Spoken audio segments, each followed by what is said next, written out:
अस्सलाम वालेकुम dear student, welcome to my YouTube channel MK bright chemistry.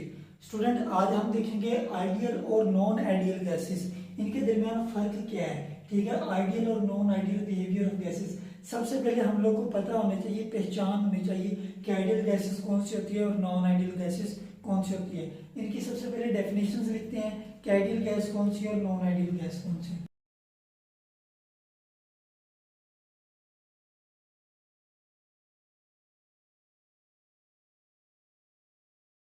The gases which obey all the gas laws is known as ideal gases। यानी कि ऐसी gas जो ये laws हमने पढ़े हैं, Charles law, Avogadro law, Boyle law, ये सारे के सारे लॉज को फॉलो करे, ठीक है, वो गैस कहलाती है आइडियल गैस। लेकिन ऐसी गैस जो ये लॉज को नहीं फॉलो करती वो कहलाती है नॉन आइडियल गैस या रियल गैस। ये जो गैसेस हैं ये नेचर के अंदर एग्जिस्ट ही नहीं करती, लेकिन ये जो रियल गैस है, ये नॉन आइडियल गैस है, ये नेचर में पाई जाती हैं। अब मसलन आप लोगों ने देखे कि बॉयल लॉ हमने पढ़ा है, ठीक है, और चार्ल्स लॉ पढ़ा है। चार्ल्स लॉ में क्या है, वॉल्यूम कम करें, टेम्परेचर कम करें, वॉल्यूम कम हो जाता है। एक ऐसा टेम्परेचर भी हमने पढ़ा है, एब्सोल्यूट जीरो, ऐसा टेम्परेचर जिसके ऊपर volume of gas become zero. अब volume of gas become zero तो होता नहीं एक्चुअल में, ऐसी तो गैस पाई नहीं जाती। वो जो गैस नहीं पाई जाती, हमारी नेचर में नहीं पाई जाती, वो ये लॉज को फॉलो करती है। उन्हीं गैस, ऐसी गैस जो एग्जिस्ट ही नहीं करती, उनका वॉल्यूम जीरो हो सकता है, ठीक है। जो एक्चुअल में पाई जा रही है गैसेस, उनका वॉल्यूम जीरो नहीं होता अगर एब्सोल्यूट जीरो टेम्परेचर कर दें हम। इसीलिए हमने कहा कि ऐसी गैस जो आइडियल, हमें पता है कि आइडियल बंदा वो होता है जो बहुत ज्यादा कानून को फॉलो करता है, ठीक है, आइडियल वो क्या होता है। अब ये सारे के सारे लॉज को वो गैसेस जो फॉलो करती हैं वो कहलाती है आइडियल गैसेस। लेकिन ये मैंने आपको बताया कि ये नेचर में नहीं पाई जाती, ठीक है। ये जो नॉन आइडियल है, जिसे रियल भी कहते हैं, रियल यानी कि एक्चुअल में जो गैसेस हैं ये नेचर में पाई जाती हैं और ये लॉज को फॉलो नहीं करती, क्योंकि ये जो लॉज है हमने पढ़ी है ये हाइपोथेटिकल लॉ है, ठीक है, एक्चुअल में एग्जिस्ट ही नहीं करते। अगर एक्चुअल में एग्जिस्ट करते तो ये लॉज भी फॉलो करती है उनको, ठीक है। अब एक और जो मेन है, इनमें आइडियल गैसेस में डिफरेंस करती है और जो नॉन आइडियल गैसेस में जो मेन पॉइंट डिफरेंस करता है वो है कंप्रेसिबिलिटी फैक्टर। इनका कंप्रेसिबिलिटी फैक्टर 1 होता है, इनका 1 नहीं होता है, इनके 1 के बराबर होता नहीं है। अब सबसे पहले हम लोग को पता होना चाहिए कि what is compressibility factor. Compressibility factor represent किया जाता है Z के साथ, PV over nRT। अब इधर जो Z है, Z रिप्रेजेंट कर रहा है कंप्रेसिबिलिटी फैक्टर को, ठीक है। अब जो आइडियल गैसेस होती हैं उनका कंप्रेसिबिलिटी फैक्टर हमेशा 1 होता है। अब ये 1 कैसे है, मसलन अगर हम लोग देखें PV is equal to nRT, ये हमने एक जनरल गैस इक्वेशन पढ़ी है। ये गैस भी किस गैसेस के ऊपर लागू होती है, आइडियल गैसेस के ऊपर, ये रियल गैसेस के ऊपर फुलफिल ही नहीं होती, ठीक है। अब इस इक्वेशन को आप देखो, ठीक है, अगर मसलन मैं ले लेता हूँ फर्क करने, जितना ये PV है, PV बराबर है nRT, यानी कि जितना PV है उतना nRT है। अगर इन दोनों को मैं डिवाइड करूँ तो मेरे पास 1 आता है, ठीक है। अब ये कंप्रेसिबिलिटी फैक्टर जो आइडियल गैस है उसका 1 इसीलिए क्योंकि इनके जो रिलेशन है PV is equal to nRT, ये बराबर है। अगर ये बराबर ना आता तो 1 ना आता, यानी कि हम लोग ये भी कह सकते हैं ऐसी गैसेस जो इस लॉ को फॉलो करें वो आइडियल गैसेस हैं। जो इस लॉ को फॉलो करती हैं उसका कंप्रेसिबिलिटी फैक्टर हमेशा 1 आएगा। क्यों, जब ये दोनों बराबर होंगी, इसकी अमाउंट इसकी अमाउंट, मसलन इसकी मैं 10 ले लेता हूँ, इसकी भी 10, क्योंकि ये दोनों 10-10 बराबर है, ठीक है, तो ये जब डिवाइड होगा 1 होगा, तो कंप्रेसिबिलिटी फैक्टर हमेशा इनका 1 होगा। लेकिन इस केस में जो नॉन आइडियल है, जो रियल गैसेस हैं, ठीक है, इनका कंप्रेसिबिलिटी फैक्टर 1 नहीं होता। ये मेन फैक्टर है जो आइडियल गैसेस और नॉन आइडियल गैसेस में फर्क करता है। अब इनका एक 2 पॉइंट और भी हैं जो हम लोगों ने पढ़ा है, जो दूस point which show main difference between ideal gases and non ideal gases. These are, one is there is no force of attraction between the gases molecule. हमने आइडियल गैसेस में देखा है, आइडियल गैसेस वो गैसेस होती है जिसके molecule के दरमियान फोर्स ऑफ अट्रैक्शन 0, जिनके दरमियान हो ही ना फोर्स ऑफ अट्रैक्शन, वो आइडियल कहलाती हैं, ठीक है। दूसरा पॉइंट इधर देखो, इनमें तो फोर्स ऑफ अट्रैक्शन होती है, ये इसीलिए नॉन आइडियल है, वो ये उस पॉइंट को फॉलो नहीं करती, ठीक है। अब जो दूसरा पॉइंट हमने पढ़ा था, actual volume of a gas molecule is negligible as compare to the volume of a container. इधर हमने पढ़ा था कि जो मॉलिक्यूल्स होते हैं गैस के, जो आइडियल गैसेस होती हैं, वो बहुत ज्यादा छोटे छोटे मॉलिक्यूल्स होते हैं, बस इतने मॉलिक्यूल्स हैं। अब इनका जो ये वॉल्यूम है, ठीक है, ये वॉल्यूम नेग्लिजिबल है एज कंपेयर टू ये पूरे कंटेनर के वॉल्यूम के मुकाबले में।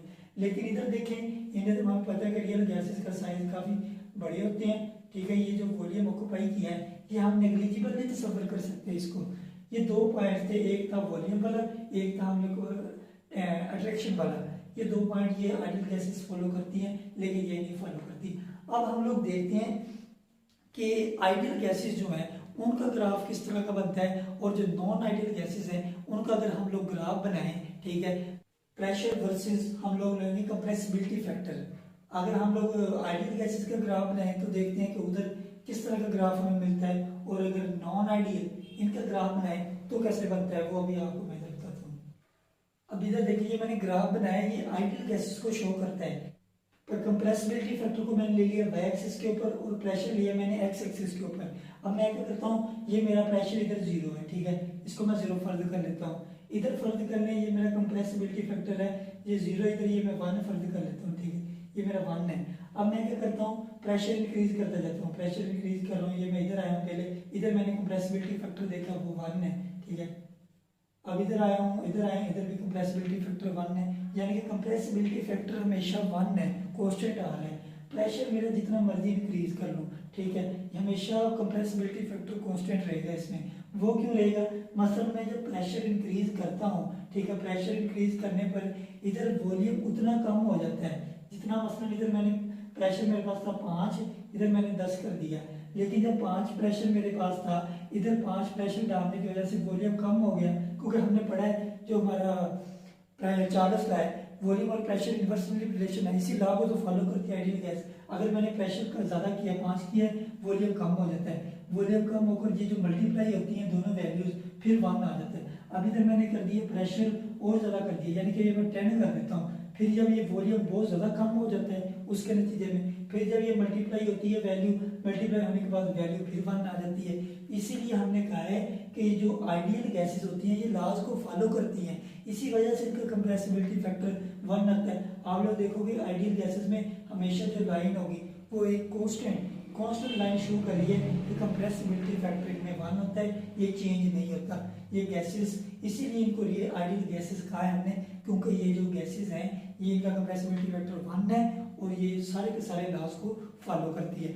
स्टूडेंट, अब हम लोग देखते हैं कि जो नॉन आइडियल गैसेस होती हैं उनको किस तरह ग्राफ के जरिए रिप्रेजेंट किया जाता है। ग्राफिकल रिप्रेजेंटेशन हमने देखनी है। Along y axis we take PV over nRT, मतलब कंप्रेसिबिलिटी फैक्टर को y एक्सिस के ऊपर लेंगे और प्रेशर को हम लोग लेते हैं x एक्सिस के ऊपर। हमने इधर टेम्परेचर लिया है 0 सेल्सियस, ठीक है। इस टेम्परेचर के ऊपर हम लोग देखते हैं कि जो हमारा 0 सेल्सियस टेम्परेचर है, टेम्परेचर के ऊपर हमने कंप्रेसिबिलिटी फैक्टर 1 किया हुआ है, ठीक है, प्रेशर इंक्रीज कर रहे हैं। जब प्रेशर इंक्रीज करते हैं CO2 गैस जो हमें शो करती है अपना बिहेवियर, ये देख लें आप, ये जो पहले यानी कि कम करती है अपना कंप्रेसिबिलिटी फैक्टर, टेम्परेचर हम बढ़ा रहे हैं, फिर इसका कंप्रेसिबिलिटी फैक्टर आस्ता आस्ता 1 से ज्यादा हो रहा है, ये देखो 1 से ज्यादा हो रहा है, ठीक है। जैसे जैसे हम लोग प्रेशर बढ़ाते हैं, इसी तरह ये नाइट्रोजन गैस है, ये भी इसी तरह सबसे पहले जब थोड़ा सा प्रेशर इंक्रीज करते हैं इसका कंप्रेसिबिलिटी फैक्टर माइनस में आता है, फिर आहिस्ता आहिस्ता होकर ये इंक्रीज करता है, ठीक है, यानी कि 1 नहीं आ रहा, डेविएट कर रहा है कंप्रेसिबिलिटी फैक्टर से, ठीक है। अब इसी तरह हीलियम है, हीलियम का यानी कि आहिस्ता आहिस्ता बढ़ रहा है कंप्रेसिबिलिटी फैक्टर, और इसी तरह हाइड्रोजन है, हाइड्रोजन का भी आहिस्ता आहिस्ता करके कंप्रेसिबिलिटी फैक्टर बढ़ रहा है, 1 के ऊपर नहीं आ रहा।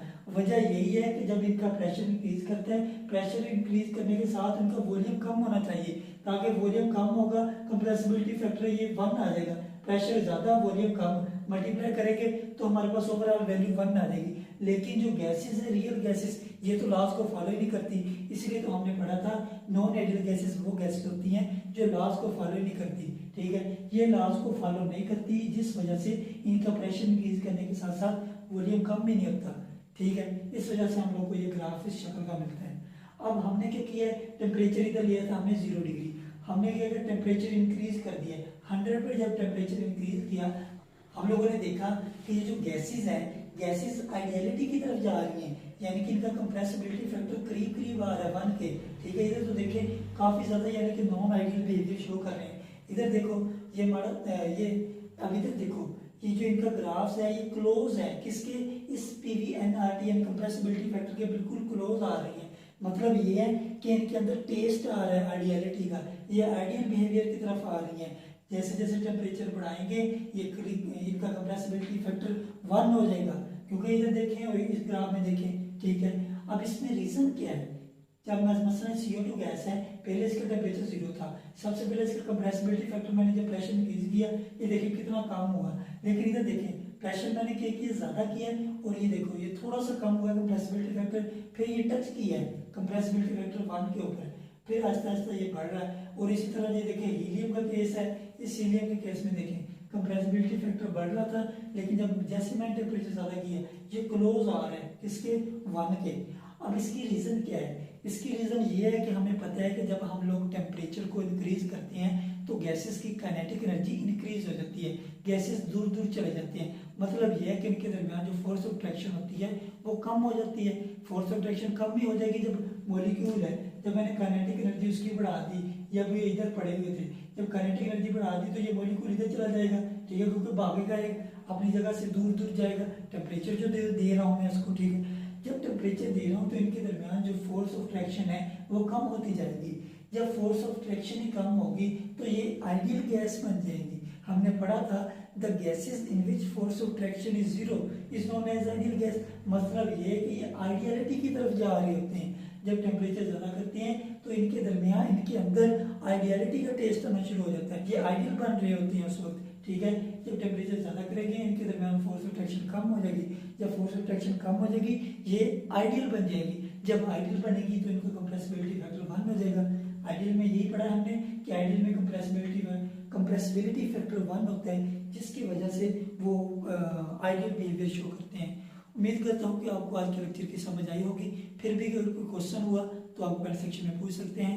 हम अपने नेक्स्ट लेक्चर के अंदर मिलेंगे, तब तक के लिए अल्लाह हाफिज़।